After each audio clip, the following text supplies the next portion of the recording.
very special episode for today. I got Sierra with me. I'm gonna pitch it up over to let her give her own introduction. Hey everybody, I'm Sierra Polk here with Trey Murray, founder of Blackground Business Agency based in Bentonville. Happy to be here. Thanks for having me. Okay, tell us about your background. My background. So I have a background in accounting and finance business. Kind of started with the love for money and just wanting to understand money. Just understand why it seemed like so many people have a lot of it. People have a little bit of it. People have not enough of it. Yeah. So just was always curious about money, and that inspired me to go take an accounting class in high school. And then from there, got a degree in accounting, and ever since I've just been focused on helping people understand money and build wealth. Okay, so are you originally from Northwest Arkansas, or did you move here? I am not. I live here currently, but I'm from Maryland, from a little town called Salisbury. Salisbury, Maryland. Been here for 10 years. Definitely would not have believed I'd be here for 10 years had you asked me then, but fast forward, here we are. Okay, so when you graduated did you become a CPA? Did you go to work for an accountant? How did that work? I did not actually. I didn't really want to go that far with it. I just got a bachelor's in it, and as a junior in college, I had got an internship opportunity with Walmart. Okay. So spent the summer here as a junior, and by the time that internship was over, I had been extended a full-time opportunity to work at Walmart headquarters once I graduated. So that opportunity allowed me to come back after I graduated, and Walmart basically moved me here, and here we are 10 years later. Okay. Tell me what inspired you to start this business. You know, when I was at Walmart, I was probably one of the few people that had left my undergraduate University of Maryland Eastern Shore. It's a HBCU about 30 minutes from Salisbury in Maryland. And while I was there, I had been like the point of contact for people at the university who were like, hey, we know somebody at Walmart headquarters we can send resumes to, get these kids some more jobs if y'all want to send it to them. So I would get people's resumes and spend like 2 or 3 hours after an 8-9 hour workday editing these resumes just to make sure that it was up to par for what a recruiter would want to see, especially for a student. It was like, there's levels, right? Yeah. You gotta kind of pitch it, right? So I would spend a couple hours after the workday editing these resumes, and then it got to a point where I was like, I wonder if I could just work directly with the Career Services Center to be able to like work with them to really fine tune the resumes so that they're ready for a recruiter at a corporate level to look at it, instead of me having to sit and do an extra 3 hours every day to edit it. So it kind of started from there. I just like helping people really be able to tell their story and like put it on paper, because a lot of times we don't know how to like toot that horn, I guess. Yeah. So it was just something that I enjoy doing, and fast forward to now. Okay, but how did you like turn it on? Is this something that you always had, like helping people like grow professionally or start a business or something that some of you kind of like always had, or is it something you just like this would be my lane right here? Honestly, I think it was just being at a corporate job all day, like having that, oh, I want to own my own business one day aspirations, and just finally deciding to do it, like just jumping out the nest, I guess. It probably started from that, and I feel like I was like at work on my lunch break watching videos or people who started their entrepreneurship journey and wanted to kind of go along that path, but I was too afraid to like jump out there. Just spent a lot of time learning and absorbing information about it first, and then it was like, all right, I'm doing it, let's go. Okay.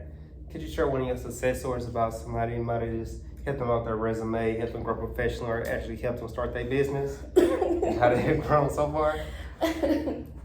I laugh because there's so many of them to choose from. I really try to keep track of all the resumes and things that I do to support people, because you got to be able to tell that story. But one that comes to mind most recently, because I had the opportunity to go visit her, one of my good friends who I actually met while working at Walmart. Okay. She and I became really tight. We worked in the same building. The departments were pretty close to each other. And she was from Baton Rouge. Okay. So she had ended up leaving Walmart, moving back to Baton Rouge with her family, and she needed help with her resume. So I did her resume, and she actually was able to get hired by a company in North Carolina who ended up hiring her for a remote job. They paid for her relocation. They help her with daycare. Like they do a lot of great stuff benefits wise. So she's been able to move to North Carolina and really just start over and have a great environment for her family to live in off of the resume that I built for her. So I'm really excited about that. And I had the opportunity to go spend some time with her and her family. She just recently had 2 babies. So I got to spend the time with them and meet with them. And it was just one of those heartwarming moments, you know? It was dope. Okay. So how do you stay up to date with like everything that's going on, like job market, entrepreneurship, finance? How do you stay all up to date with everything? Honestly, it's hard to, and sometimes I try to like teeter the line because there's a fine line between staying up to date and like being too tuned in. I do try to tap into a lot of resources that focus on Black and Brown talent. So there's sources like The Plug, Insights, there's For the Culture, or Forbes the Culture, excuse me. There's a lot of different like platforms that I kind of stay tuned to just to see what's going on, see what opportunities are out there, and try to like share that with other people. I do just sometimes I'll get on LinkedIn, see what people are talking about on there. I use Twitter a lot, so I stay tuned with what's going on, what people are talking on Twitter, especially in like this entrepreneurial ecosystem of it all, or just other people who are in the entrepreneur network and kind of know where the resources are, where information is. I try to stay tuned into that too. Okay. In your experience, what skills and qualities would you say are important for people to have when they're thinking about growing professionally or becoming an entrepreneur? I would say one, just be a sponge. Learn, be willing to learn, ask questions. Don't be afraid of asking questions. Like that's how you learn, that's how you absorb. Try to be intentional and be yourself. Okay. I know it probably sounds really cliche, but it's really what it is. Okay. With you being majoring in accounting and running a business now, how do you feel like that has impacted you or helped you throughout your business journey? It's been instrumental, honestly. Like, accounting is such a skill set that every industry needs it, and no matter what, it comes in handy, right? So even though in my business, I don't necessarily want to be the accountant for my business. I don't want to keep my own books for the business, but when I first started out, I did do that because I was kind of just learning things. So it's been helpful in that way, but it's also been helpful as I like work with other clients and collaborators and helping them understand a lot of that stuff. Accounting and just understanding money and finance, it's kind of scary for people. So one of the things I try to do is just work with them and help kind of make it less scary or make it like digestible, something that people can understand, so that it takes away that fear aspect of it and makes it like, okay, this is something that I can actually do. I can understand it. I don't have to be scared of it. So I try to have that type of approach with it and just be teachable, teach other people, and try to just spread some knowledge, I guess. Okay. Is there any part of just like accounting that you like really like locking into and zone into? I know some accountants like to focus on taxes, others like to focus on doing books and stuff. Is there any part of it that's like this is me right here? Honestly, no, because when probably like a semester before I graduated, I went to my department chair's office, was like, look, I need to change this major. I can't do it. I can't do it. And she was like, no, we're not doing that. Get out of my office. Like, you're a month out of graduation or a month before graduation. You're not changing it. Have a good day. So I never really like honed in on all the different fields. I didn't decide to go get a CPA. I still don't want to get a CPA. there's so many levels to it, and it changes so much, Mhm. especially from a tax perspective, that I never really wanted to dive too deep into it. Like, I know just enough to be dangerous. Yeah. Okay. Like, I know accounting, I know finance, I know I do taxes, but I don't tell anybody that because Yeah. they'll try to get you to do it. But I'm pretty familiar with enough of it, but it's not something that I've like truly dived into. If anything, I try to share knowledge about it from a wealth building standpoint. All right. So it's like, especially for Black and brown talent, like how can you use this information to help you build a wealth portfolio? How can you use this information to start building and implementing past to generational wealth and all that, those type of keywords. So it's more so from that perspective, but not necessarily diving too deep into one subject. I try to be a Swiss Army knife, if you will. Okay. All right. Next question is, how does your day-to-day look in your business? How's the what? Day-to-day look? Is it pretty much every day is the same, every day is different? You know, it's kind of like a mix. No, I do try to switch it up, and that's one of the things I enjoy about being a business owner is that I kind of get to decide what my day looks like and how it do or does not go. And I try to not have days that look the same as a result of that, because I realized that was one of the things that was kind of like boring for me in the corporate world, like getting up, doing the same thing every day, pushing the same button at the same time. Like that kind of drove me a little crazy. Yeah. So I really wanted to get into a space where I didn't have to do that, and I had a little bit more diversity in my day. Yeah. But I will say I'll give it a twofold perspective, because like I said, I recently started a new job, so I've had to completely change how my days looked compared to how it's looked over the last 4 years or so. I'm a little bit of a night owl. Okay. So I probably go to sleep every night, like around 3-4 in the morning, honestly. And then I sleep in, probably wake up at like around 9:30, 10. Okay. But I usually get up, start my day working out, try to do some type of activity, whether it's like stretching or yoga or something, get some breakfast, and then just checking emails, catching up on client projects. And then I have like a block of time where I'm just doing whatever focus work, like no meetings, no calls, I'm just locked in doing whatever the work is. If I can do that. A lot of times the day is when I actually have client meetings and stuff too. But on the flip side, I'm a night out because I have a better focus working at night when there are no meetings, there's no emails, there's nobody texting me, calling me, you know, there's everybody asleep. So I get to really focus in and lock in at night and focus on the work while everybody is asleep. So I tend to do it that way. It just works better for my schedule, my focus, and my productivity, I guess. Okay. But here recently, with starting a new 9 to 5, essentially, I've had to kind of switch things around and fix my sleeping schedule, essentially.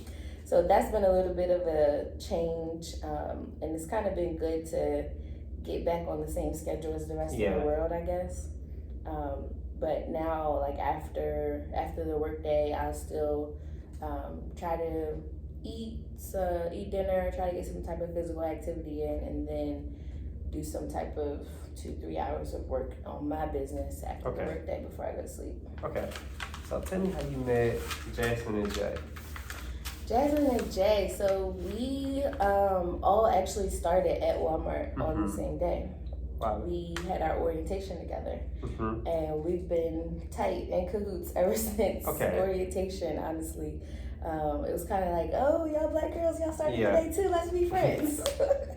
And we've just been friends ever since, building and growing together, and it's been really dope. Okay. I know y'all did an event a while back with the Black Business Expo. How was that for y'all? It was amazing, honestly. Seeing that event grow to the way that it has since the first one in February 2020 has been just a beautiful blossom, honestly. It's really fun to do things with your friends, but to see it grow and be received by the community in the way that it has, it kind of just adds fuel to the fire. Yeah.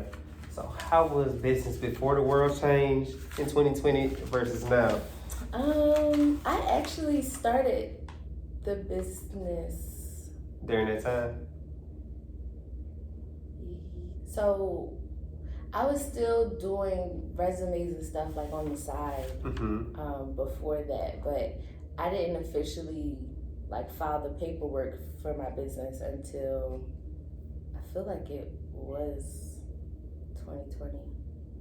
I don't remember. I think so, but honestly, I think it was around that time. So I had some plans to do something different Mm-hmm. when I first started it. So when COVID hit, it like changed all of that because Yeah. it was just like, okay, I don't know if I want to do this anymore right now. Yeah. So I'm finally just now getting to a point where I'm focusing back on what the original plan was. Mm-hmm. Now that we're kind of 1 foot in, 1 foot out of COVID, but I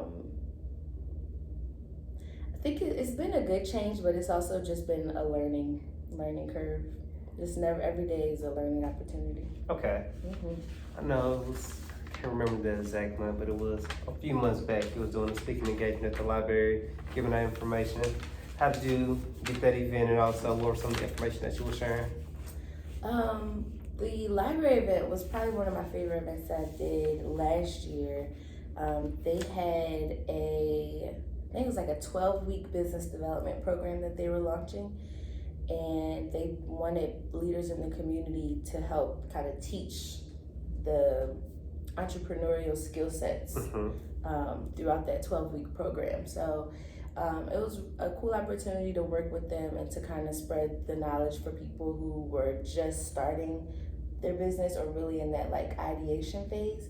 And that's pretty much where I like to be, is like in that, oh, I have an idea, but Yeah. I'm still trying to figure out like where to take it, how to make it grow. So I like working in that space because it's a good place to like give people information to help them imagine and dream and use their imagination a little bit. So I like kind of working in that capacity. And one of my mentors and good friends and clients at the time had an opportunity to teach as well. She's an intellectual property lawyer, and she had been invited to speak to intellectual property throughout the program. So I had inquired about whether they were also looking for people to help like teach the ideation parts of it. They were like, yes, absolutely, we'd love to. Is that what you do? Like, let's talk. So it turned out as an opportunity to work through the program with them throughout the year. I think they ended up doing the 12-week program once or twice. I think it was twice throughout the whole year. So it was a good opportunity to just do more with them and to collaborate with them and to be a part of helping kind of spread that word to people who were interested in it. Okay. So what would you say has been your biggest challenge since you started your business, and what's been your biggest highlight? Biggest highlight, it's probably the expos. Just being in that event, in that environment, seeing all these faces and all this just diversity of everything in the room. There'll be moments where me and my friends will look at each other across the room like, y'all, we really did this. Like, this is dope. So it's probably one of my favorite things. But it's definitely more to come. So I'm excited to just see it all continue to grow. Challenge-wise, honestly, it's all a challenge. It's all something that I look forward to learning and growing from it. I think there's so much to it, especially in this. We always say like Arkansas is in this really interesting place where it's like they're trying to build up and be like a big city like Dallas and like the Houstons and trying to really get there, but there's a lot of the infrastructure stuff that needs to be there, especially when it comes from ecosystem perspective and when it comes to how Black and brown talent are connected to those resources and that information. So it's something that we're still doing a lot of legwork and like work under the surface to really connect those dots. So that's probably one of the challenges, is just shining a light on all the things that are kind of still hidden. Okay, I'm off script right now, but is there any specific like grants or anything in Arkansas to help out Black and brown businesses? There are, and that's part of what I'm aiming to really start building a platform to help get the word out about, really.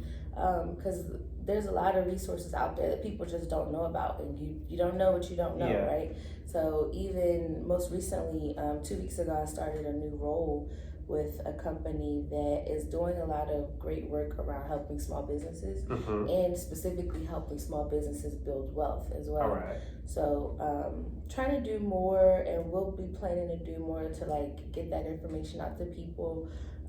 Resources like the Arkansas Economic Development Commission, Communities Unlimited, Startup Junkie. There's a lot of different resources out there, but it's a matter of like tapping into it and then figuring out how to make this work for you. That I think is a little bit of a challenge for people. I know when I first started really wanting to pivot within my business, I did reach out to the acronym is right in my brain. It's the Arkansas Small Business Technology Development Center in Fayetteville. And they have a lot of resources from a like market analysis perspective, and it's all free. And it's actually paid for through your taxes anyway. Yeah. So it's really good to just start using that as a resource if you want to start a business or if you're considering it, because it's available to you. So I think that's part of where it's at right now, is really trying to like help a lot of that information trickle down to the masses. Because if you're still in a space where you have a full-time job, you consider starting a side hustle, you don't know that it exists and you're just starting from scratch. So I think it's part of that. It's like helping people figure out, okay, I have this idea, but what's the next step? Okay. Now I want to talk to you about getting that jump from corporate. So you had a corporate job, you want to pivot off entrepreneurship. I'm assuming like corporate's pretty good, you get a steady paycheck, you didn't have no risk too much. Like of course you could get laid off, but it's not as much risk as a business. Yeah. So what made you want to take that jump, and how did you actually do it? Because like a lot of people want to take that jump and they be like, man, what if this don't work out? Then I'm gonna have to come back. Honestly, looking back, it was crazy, and looking back at the fact that a pandemic hit like 6 months later, it was even crazier. But I wouldn't change it. I wouldn't change the path. I wouldn't change my journey. It was, again, a learning opportunity. So I clearly had to go through it. But for me, I had actually, like I said, I started the little side hustle part of it while I still had the full-time job. And I didn't actually like go full throttle into my business until I ended up quitting a full-time job. At that time, it wasn't Walmart. I had ended up leaving Walmart and ended up working on the community nonprofit side. And at the time, there was just some disagreements from leadership perspective. So I ended up leaving the company and was just like, okay, I'm doing this, let's go. And it was something, again, that was crazy looking back, knowing that a pandemic hit 6 months later. I personally would not recommend anybody do it that way, because there's something to be said about having a steady paycheck and having that stability in place as you chase your dream, essentially. So I definitely encourage people to do that, because there's a level of keeping your sanity that comes with that. Like, if you're going to be able to dream, you have to be able to make sure your needs are covered. You have a roof over your head, food, water, all those basic things.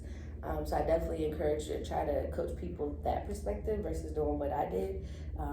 But I think I wouldn't change it, and it's definitely something that fuels me even more to like okay, I gotta figure this out, because otherwise I don't got no money coming in, so I gotta figure out what I'm gonna do. And it definitely was a little bit of a driver in that way, but that can also be detrimental to your health if you let it. Okay. How was it coming from Maryland to Arkansas when you first did it? Because I know I'm from Mississippi. I came with a deep southern accent and I talk like I'm from Mississippi. I'll say it, hold on, what? Say it again? Oh, can you say it slower? I'm like, okay, yeah. I don't know. Do you hear an accent in me? So no, I just know for me, I had a deep accent. Like I don't hear no accent in you I though. know people feel like they hear one from me, and I don't know if I still have it or not, but I feel like whenever I go back home, it probably comes back. But coming from Maryland as an intern, first of all, at the time that summer, there were 300 other interns here too. So it was a summer of like connecting with other interns, meeting other people, really like building those connections. And I think that was one of the things that made me like be like, okay, I could live here if I really tried. And I met a lot of great people that summer that ended up helping with the transition in the same way that a lot of what me, Jazz, and Jay do now have helped other people with their transition here. So that summer, I met one amazing person named Dwayne. Shout out to Dwayne. He was one of those people that would always have like events and parties and host gatherings at his spot. It would be a barbecue or some type of like just social thing that really was opportunity for people to connect with each other.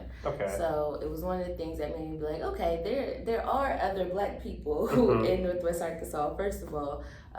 So it made me it gave me some comfort because I was used to being around people who looked like me. So that really helped with the transition.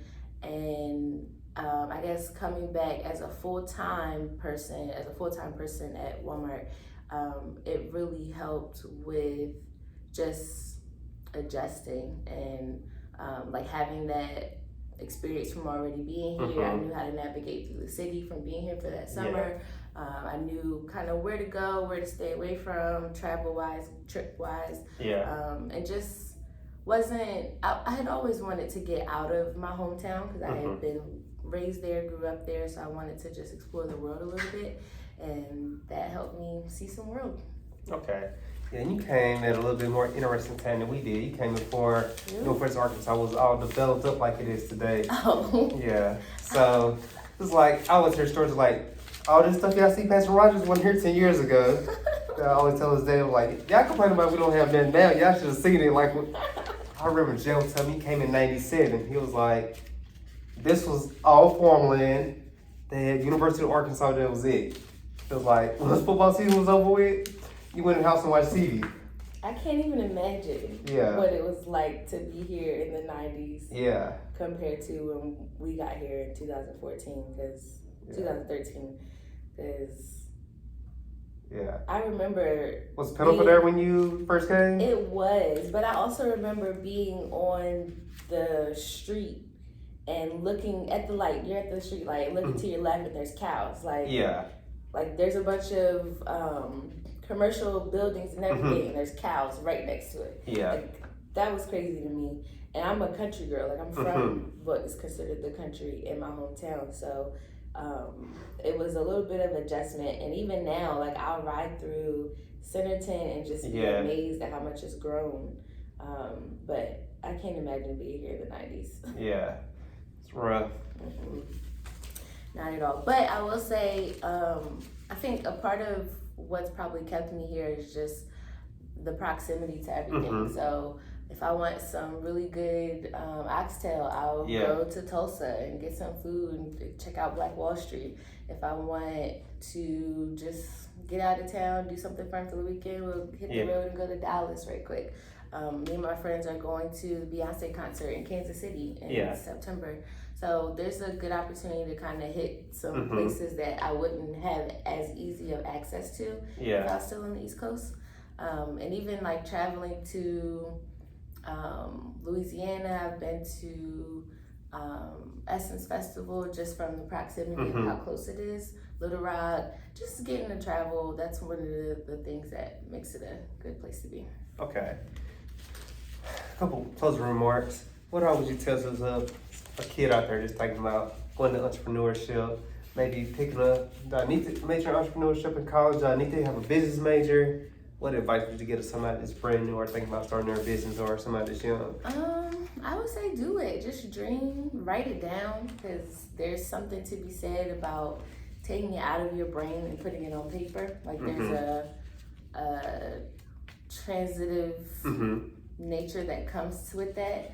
And it's a great feeling, like seeing this thing that you wrote 2, 3, 5 years ago come to life later, and see how the trajectory of how it's grown. So I'd say write it down, take it out of your brain, put it on paper so that it can become real. I would also say just do it, try it, dream it up, and dream big. It's probably cliche again, but why not? Okay. I would rather tell the story of you doing this thing than regretting or wishing that you did that thing that you never did, you know? And I know for me, looking back, I still have my high school yearbook. So you know how in the yearbook it'll say like what you want to be when you grow older. Yeah. I actually had answered that I wanted to be a wedding planner in my yearbook. And I don't necessarily want to plan weddings, but I like planning events. I like bringing people together in one space and just having fun. And essentially part of what I do in my business is plan events to bring people together. So it has been kind of that full circle moment, seeing that come to life. But it's just because I was willing to put in the work to make it happen. So even when I was working a full-time job, I knew I wanted to get more into the event space. So I started working with wedding planners and started from that level just to kind of get some practice with it and figure out like, okay, is this really what I enjoy? Is this what I want to do? And it kind of started from there. So start with what you can, start where you can. That would be my suggestion. And I know there are some programs out there that are teaching the skills of entrepreneurship. I definitely encourage people to kind of check it out, especially if it's a free program. I know I had started with Y Combinator. They have like a accelerator program that teaches it for free, teaches those concepts and skill sets for free. And then you can also go to YouTube University, of course. Like there's a lot of free resources to help kind of teach the basic information around entrepreneurship and business development. But a lot of it is just learning by doing too. Yeah. So just get started. Okay. And then one more thing before we get up out of here. Hey, don't sleep upon reading biographies and business biographies. I learned a whole lot from doing that. I got a whole lot. Now we're about to get into a segment of the show called the Fatal Four. It's the same 4 questions that I ask at the end of every show. Okay. So if you walk outside today, somebody cut you $1 million check, what would you do with it? I hope that answer is just because you asked me that question. What would I do with it? I'd probably invest a portion of it, probably give another portion to my mom and my grandma, and I'd probably take the other portion of it and invest in some commercial property. Okay. If you could network with any one person, dead or alive, who would it be?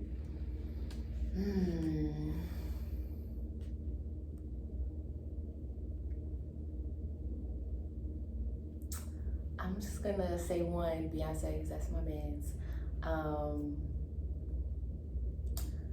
I'm gonna put Tina Turner too, just because she recently passed, and I don't feel like I knew enough about that lady. I feel like there was so much that the world was saying about her and who she was and what she was that wasn't the way that she would have wanted herself to be known. So I would definitely say her.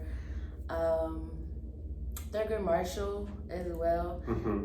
When I was an intern at one of my corporate roles and learned more about him, the way that I got the internship was through his Leadership Development Academy. Okay. And I learned a lot about him, learned a lot about just leadership in general through some of the things that he stood for. So I definitely would love to learn more about him and just kind of pick his brain a little bit. Third person, I'm probably gonna say my great-great-grandmother. Okay.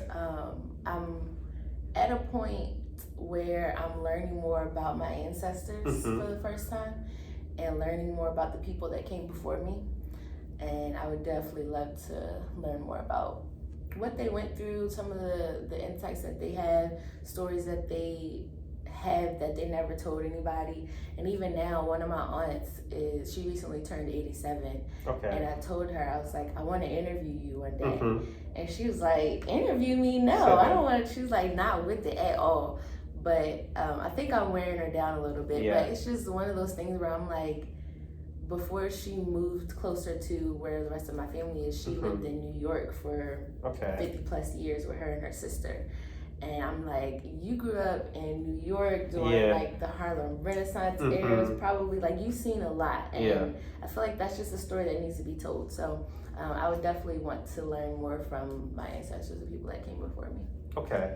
So when you walk outside the bank, somebody catch you that $1 million shit, do you believe money should go up in the family or down, or like down to children's and stuff? I would say up. I would say both, because up, again, I said, you know, I would give some to my mom, my grandma, like people that came before me. But where should it go first? I would say invest in the kids too, but I wouldn't want them to have access to it until they get a little bit more mature, because reality is they're probably gonna blow it because they don't know what to do with it to make it a viable investment for the future. So I would start with, but I mean, I guess you could say the same thing about the elders too. I don't know. I probably would want to do both, but I wouldn't want the kids to be able to touch it until I could at least like advise or offer some resources to help them figure out what to do with it to make it a good investment, I guess. Okay. Last final question for today. This is a tough one though. All right. So we're gonna drop you off in Atlanta. You got Atlanta or Houston. I'll put you in one of them two places, and you got 90 days to make $1 million. How would you do it? I'm gonna do it already. Maybe not necessarily in Atlanta or Houston, but I have this idea that I'm going to do anyway, so I would just run that play. It's basically part of it is like an event space. Okay. So that's the commercial property aspect of things. It would definitely be that, and just creating spaces for people to come together, have a good time, exist, be, and just exhibit joy, honestly. Especially from like, with those examples, Houston and Atlanta, they are very heavily populated Black areas.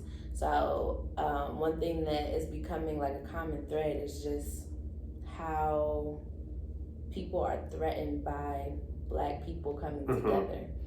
That was one thing that I noticed at that corporate job. Like, whenever there was this silent secret rule that we would say, like, oh, don't let anybody see you with more than 4 Black people at a table because they're gonna think you plotting. It's a crazy thing, but it was real.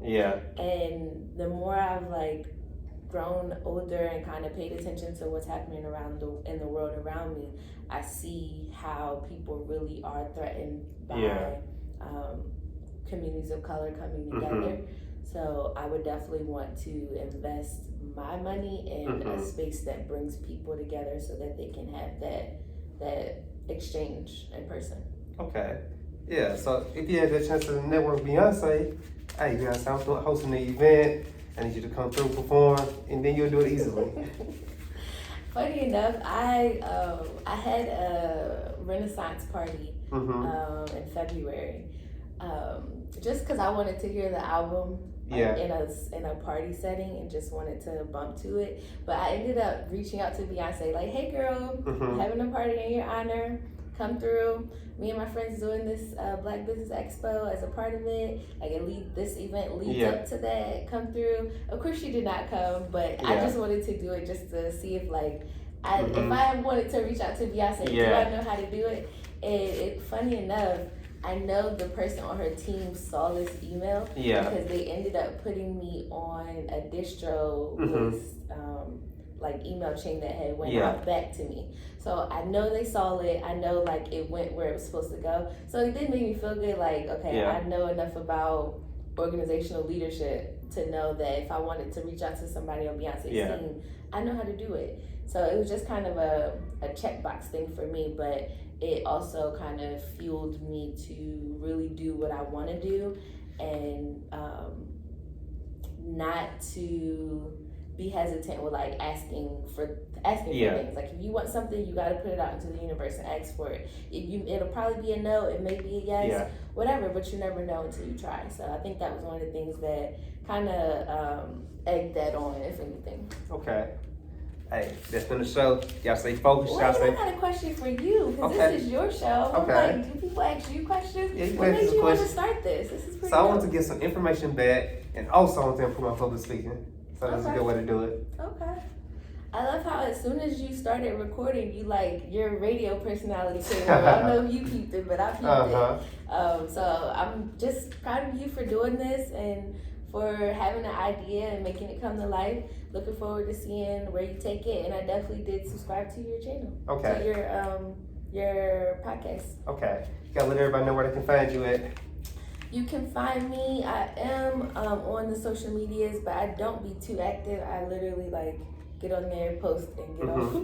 But you can find me. I'm on Instagram at